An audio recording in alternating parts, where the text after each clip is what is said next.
appliquons les règles communes à tous les racismes, c'est-à-dire la loi de 1972, le fait qu'on ne peut pas, comme pour le 21 juin, une manifestation organisée par LFI, à laquelle les patronnes de la CGT et celles de la FSU participeront. On ne peut pas aller à ce genre de manifestation contre le racisme quand parmi les principaux initiateurs, vous avez Médine et vous avez, comment il s'appelle, l'humoriste de Radio Nova. Vous avez des gens, à la limite, on va entrer dans des débats byzantins. Est-ce qu'ils sont vraiment antisémites? Est-ce que c'est pas de l'humour? Mais à un moment donné, est-ce que ces personnes-là peuvent représenter la cause de l'antiracisme? La réalité, c'est que en se fragmentant, la cause contre le racisme, cette cause-là est en train de s'affaiblir, de se diviser. Parce que ce que vous disiez sur Gaza, ça m'a beaucoup frappé, c'est que ces manifestations-là, j'ai pas pu y aller.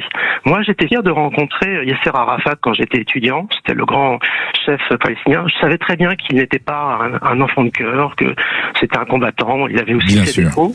Mais j'étais fier de le rencontrer. Mais ça fait quand même plus de 10 ans que je participe plus à une manif de ce genre-là. Parce que je vois trop de choses antisémites. Et ça affaiblit considérablement le mouvement de solidarité en France pour les droits normaux des Palestiniens, pour la paix. Parce qu'on parle plus de paix.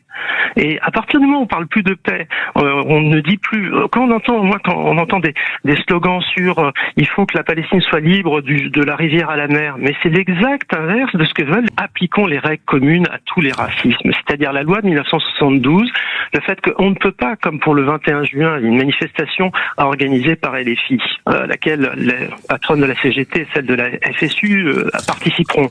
On ne peut pas aller à ce genre de manifestation contre le racisme quand parmi les principaux initiateurs, vous avez Médine et vous avez comment il s'appelle, Omar quelque chose, enfin, l'humoriste de Radio Nova. Vous avez des gens, à la limite, on va entrer dans des débats byzantins. Est-ce qu'ils sont vraiment antisémites? Est-ce que c'est pas de l'humour? Mais à un moment donné, est-ce que ces personnes-là peuvent représenter la cause de l'antiracisme?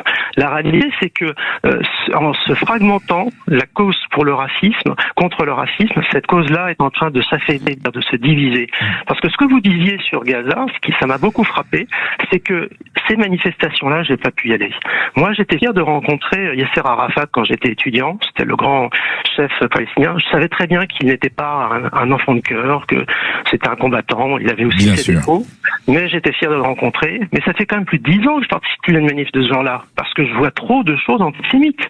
Et ça affaiblit considérablement le mouvement de solidarité en France pour les droits normaux des Palestiniens, pour la paix.